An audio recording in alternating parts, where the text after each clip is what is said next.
Hello friends, तर मी आज खूप दिवसांनी व्हिडिओ करायला घेतला आहे. तर आज मी करायला घेतला होता मसाले भात. त्यासाठी तेलामध्ये थोडंसं खरपूस काजू तळून घेतले. त्यानंतर त्याच्यामध्ये खडे मसाले टाकले.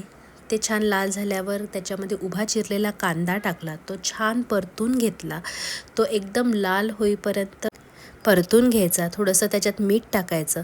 लाल झाला की टोमॅटो, लाल भोपळा आणि कोथिंबीर, आलं, लसूण, खोबरं याचं वाटण टाकायचं.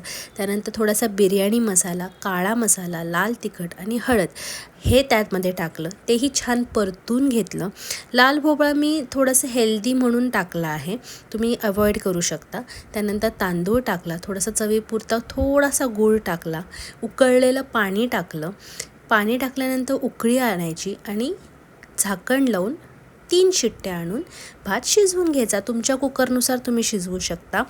मी मोठ्या गॅसवरून तो बारीक गॅसवर शिफ्ट केला, जेणेकरून तो खाली लागू नये आणि जळू नये. तर या जेवायला. मस्त झाला आहे भात.